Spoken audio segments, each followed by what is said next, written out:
Hello friends, स्वागत है आप सभी का आपके अपने यूट्यूब चैनल लर्निंग नीट पर। और जैसा कि आपको पता है कि डेली शाम की 5 बजे की आपकी क्लास होती है सीटेट एमपीटेट स्पेशल क्लास। और अब तो एग्ज़ाम की डेट भी आ चुकी है। सीटेट की पहले से क्लियर थी और एमपीटेट के भी एग्ज़ाम की डेट आ चुकी है। कल मैंने आपको उसका जो है अपडेट दे दिया था।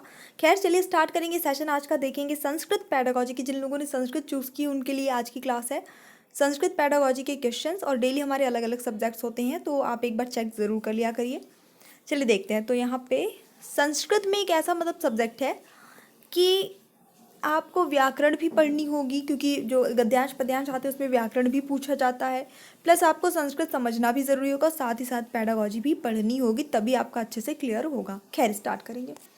एका शिक्षिका स्वशिक्षार्थिभ्यः रेल समय सारणीं प्रदाय तान् तिथिस्नात् श्रेण्यनुसारम् आरक्षण प्रपत्रं पूरयितुं कथयति। बहुत ही लंबा सा सेंटेंस है। अभी आपको बिल्कुल अगर संस्कृत नहीं समझ में आती तो आप थोड़ा थोड़ा करके जैसे समझिए। जैसे ए का मतलब एक हो गया। एक शिक्षिका स्वशिक्षार्थी भी यानी अपने छात्रों से रेल समय सारणी, जो रेलवे की समय सारणी होती है, प्रदाय वो देती है, प्रदान करती है, देती है, और उनसे तिथि, स्थान, श्रेणी के अनुसार आरक्षण प्रपत्र, ये सब कुछ पूरा करने को कहती है। ठीक है, उसने कहा। अस्याम गतिविधौ वाचनस्य किम उपकौशलम निहितम। तो ये जो एक्टिविटी करा रही उसमें कौन सा उपकौशल निहित है? ऑप्शंस देख लीजिए। विभिन्न पाठ्य सामग्री अर्थम विभिन्न युक्तीनां परिपालनम, मौखिक रूपात् रेखा चित्रात्मक रूपेण सूचनायाः परावर्तनम, अन्य सामग्र्या सह संबंध द्वारा पाठ्यवस्तुनः स्पष्टीकरणम, अवलोकनेन सूचना कथम प्रापणीया। तो देखिए, आपको अगर जैसे कुछ भी नहीं समझ में आ रहा है तो आपको एक एक वर्ड तो समझ में थोड़ा थोड़ा, जैसे कि विभिन्न पाठ्य सामग्री है ना, और विभिन्न युक्ति का परिपालन करके पढ़ाना, मौखिक रूप से रेखा चित्रात्मक रूप से सूचना प्रदान करने की बात हो रही है। अन्य सामग्री के साथ जो है, जो भी वो पढ़ाती है उनका संबंध स्थापित करके पाठ्य वस्तु का स्पष्टीकरण करना, जो भी आपका कॉन्सेप्ट है उसको क्लियर करना। अन्य सामग्री के साथ ध्यान दीजिएगा। अवलोकनेन सूचना कथम प्रापणीया, तो यहाँ अवलोकन की बात हो रही है। तो फटाफट से देखिए क्या सही आंसर हो जाता है। तो यहाँ पे अन्य सामग्री के साथ में, यानी कि उसने प्रपत्र वगैरह दिया है, समय सारणी दी है, अन्य सामग्री का यूज़ किया जा रहा है बुक में जो कॉन्सेप्ट है उसको समझाने के लिए, उसके साथ संबंध स्थापित करने के लिए। तो ऑप्शन नंबर सी यहाँ पे सही हो जाता है, अन्य सामग्रियाँ वाला। ठीक है, देखेंगे नेक्स्ट क्वेश्चन। निम्नलिखितानि कथनानि पठन्तु। भाषा अर्जनाय किम कथनम सर्वाधिकम समीचीन। तो यहाँ पे बोल रहा है कि निम्नलिखित कथन जो है उसे पढ़िए और आपको बताना है कि भाषा अर्जन के संदर्भ में कौन सा कथन जो है सबसे समीचीन लिखा हो, तो मतलब सबसे उचित है, सही है।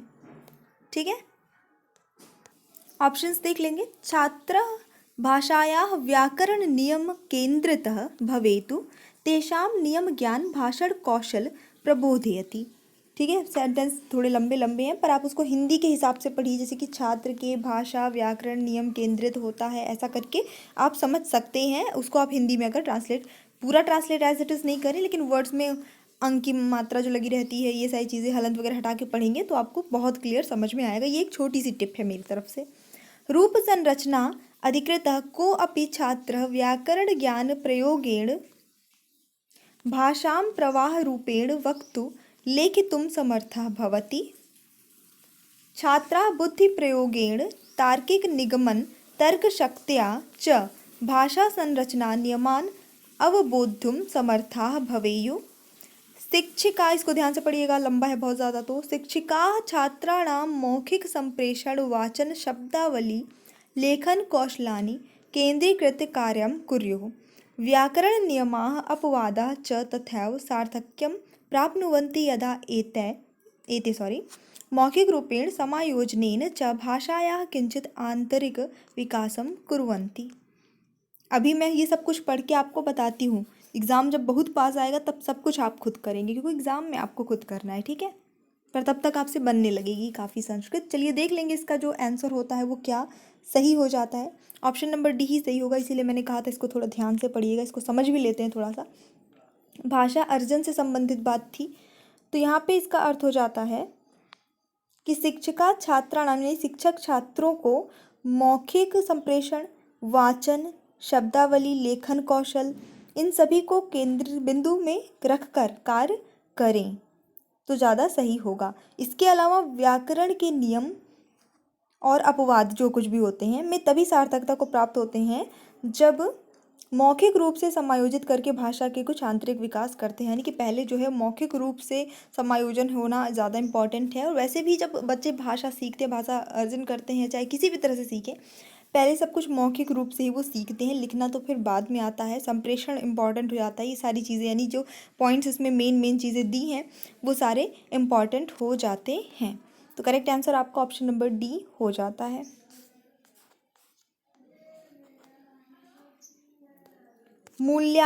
रूपात्मक मूल्यांकनम, यानी कि समेटिव असेसमेंट जो होता है ऐसे होता है आपका। मूल्यांकनम मन्यते, यानी कि रूपात्मक मूल्यांकन को कैसा मूल्यांकन माना जाता है। ऑप्शंस आपके यहाँ हैं।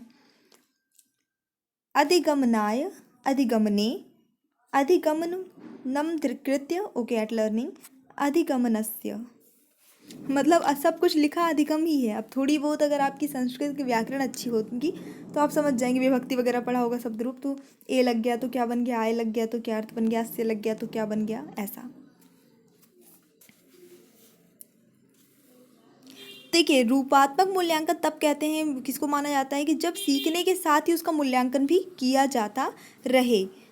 तो यहाँ पे जो करेक्ट आंसर होता है वो आपका हो जाता है ऑप्शन नंबर सी, अधिगम, अधिगमनम धिकृत्य एट लर्निंग, ये सही हो जाता है। यानी कि जब पढ़ाई के साथ में ही मूल्यांकन भी होता रहे। नेक्स्ट देख लेते हैं। छात्रा अनुच्छेद संघटनम अवगंतुम समर्था भवेयु इत्यर्थम आवश्यकम। आगे आपके ऑप्शंस।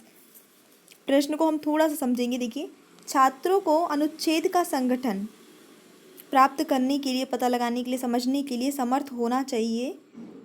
किस चीज़ के लिए? विचार मौल्यम, शब्द वैस्तार्यम, शीर्षक वाक्यम विस्तार सहायम, योजकानि च विचार प्राचुर्यम।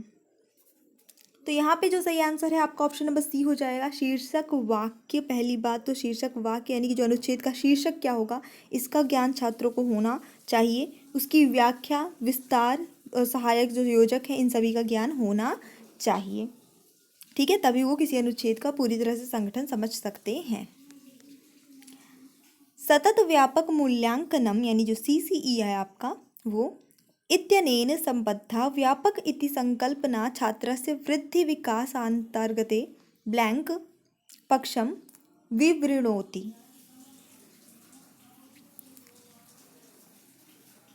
ब्लैंक में क्या आएगा? ये क्वेश्चन जो है हिंदी पेडागोजी में बहुत पूछा जाता है कि सतत व्यापक मूल्यांकन में जो व्यापक शब्द है कि यूज़ किया गया है, इसका जो है छात्र की वृद्धि विकास किसके किस चीज़ के अंतर्गत आते हैं। इस तरह का क्वेश्चन आपका हिंदी में पूछा जाता है। चलिए देख लेंगे। तो यहाँ पे ऑप्शन नंबर बी हो जाता है, शैक्षणिक और सह शैक्षणिक दोनों पक्ष के मूल्यांकन आ जाते हैं व्यापक शब्द के अंतर्गत। और ये प्रश्न CDP में पूछा जा चुका है, संस्कृत में पूछा जा चुका है। ठीक है, और आपका हिंदी में भी आपको मिल जाता है। नेक्स्ट देख लेंगे। कक्षाया मिश्रित योग्यता समूह स एव यत्र। आगे आपके ऑप्शन है। क्वेश्चन को पहले आप थोड़ा सा समझ लीजिए कि कक्षाओं में मिश्रित योग्यता यानी कि अलग अलग टाइप के बच्चे, जो हर टाइप के बच्चे होते हैं, उन किसी में कुछ योग्यता है, किसी की कुछ क्षमता है ना। कोई बहुत इंटेलिजेंट है, कोई एक नॉर्मल कम बुद्धि वाला बच्चा है, कोई बहुत अच्छी उपलब्धि वाला बच्चा है। सभी लोग मिश्रित योग्यता समूह जो होते हैं। ठीक है, स एव यत्र, ऐसी कक्षा में क्या, आगे फिर आपके ऑप्शन है।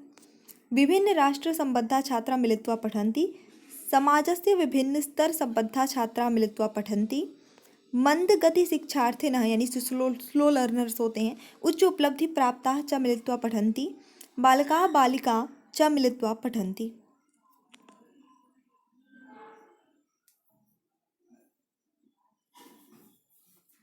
तो यहाँ पे जो करेक्ट आंसर है इस क्वेश्चन के लिए वो आपका होता है ऑप्शन नंबर सी, यानी कि जो मंद गति स्लो लर्नर्स होते हैं, मंद गति से सीखने वाले शिक्षार्थी होते हैं और उच्च उपलब्धि वाले सभी छात्र मिलजुल के पढ़ते हैं, जो कि मैंने प्रश्न को समझाते वक्त ही आपको बता दिया था।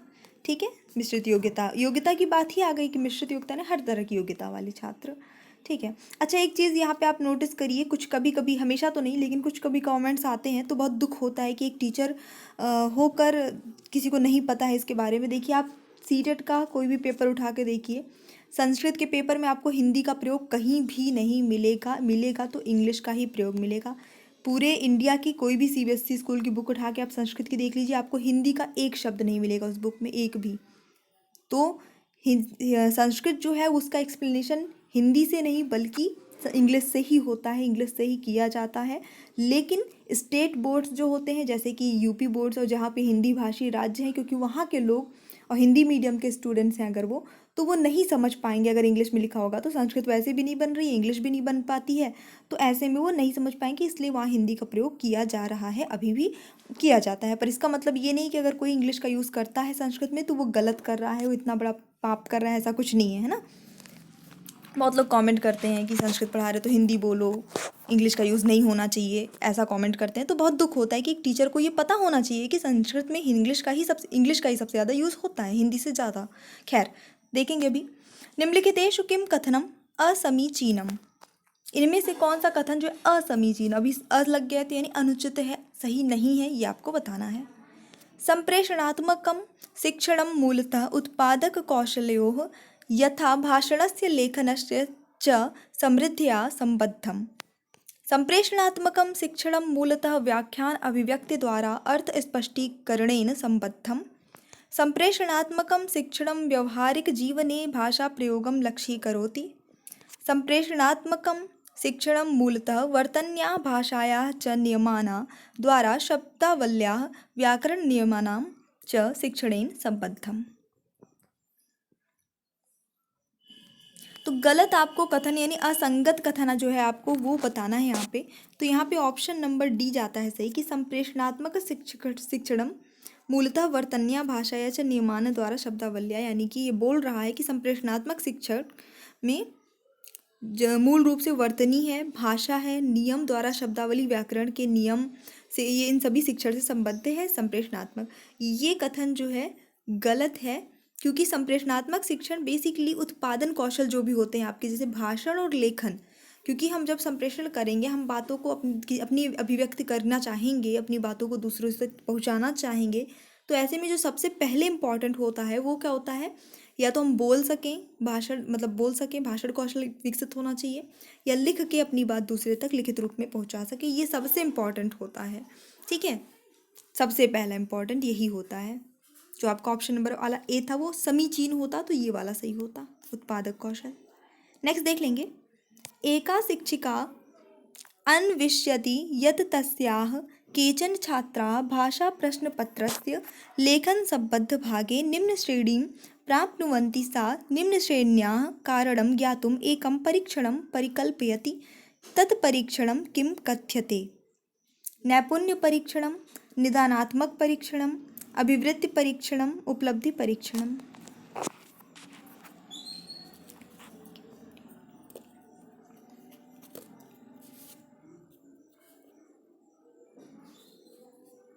तो चलिए देख लेते हैं यहाँ पे जो सही आंसर होता है।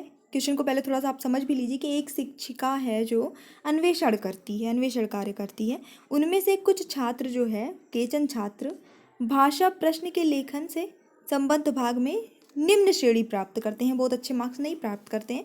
तो ये कारण जानने के लिए कि निम्न श्रेणी क्यों मिली है, इसको जानने के लिए वो एक फिर से परीक्षण की परिकल्पना करती है। तो वो परीक्षण क्या कहलाएगा, बस ये बताना है आपको। सो करेक्ट आंसर यहाँ पे हो जाता है आपका इस क्वेश्चन के लिए ऑप्शन नंबर बी, इसे निदानात्मक परीक्षण कहते हैं, जब हम कारण पता लगाने के लिए पता करते हैं। अगला प्रश्न हम देख लेते हैं इसी के साथ। एकम प्राधिकृत पाठ्यवस्तु तत्एव, एक प्राधिकृत पाठ्यवस्तु वह होती है यत कस्मिंश्चित् पाठ्यपुस्तके समावेष्टं शैल्या असमीचीनं, यद् व्यवहारिकजीवनस्य प्रकाशनेभ्यः यथा विज्ञापनसूचना लेख इत्यादिभ्यः स्वीक्रियते, यत् ज्ञानस्य विशिष्टक्षेत्रेभ्यः यथा नृविज्ञान खगोलशास्त्र इत्यादिभ्यः प्राप्यते, यत् विविधनवीनशब्दावल्या परिपूर्णम् अत्यधिकम् आह्वानिकम्। फटाफट से बताइए, एक प्राधिकृत पाठ्य वस्तु क्या होती है? तो देखिए, हमेशा ध्यान रखिए, जो व्यवहारिक जीवन के लिए उपयोगी हो वही जो है एक प्राधिकृत पाठ्य वस्तु कहलाती है। तो यहाँ पे जो करेक्ट आंसर हो जाता है, जो व्यवहारिक जीवन का विकास जिसमें निहित होता है वही होता है। तो ऑप्शन नंबर बी सही होगा, व्यवहारिक जीवन वाला आपका। तो यही सही आंसर हो जाता है। यथा जैसे कि विज्ञापन, सूचना, लेख इत्यादि, ये सारी चीज़ें प्राधिकृत पाठ्य वस्तु के अंतर्गत आती हैं। ओके, सो ये हमारा छोटा सा सेशन था। मुझे पूरी उम्मीद है कि आपको पसंद आया होगा। पसंद आया है तो लाइक कर दीजिए, शेयर कर दीजिए। चैनल पे न्यू है तो सब्सक्राइब करके जाइएगा। डेली शाम को 5 बजे हमारी ये क्लास होती है। So thanks for watching, keep studying and bye bye.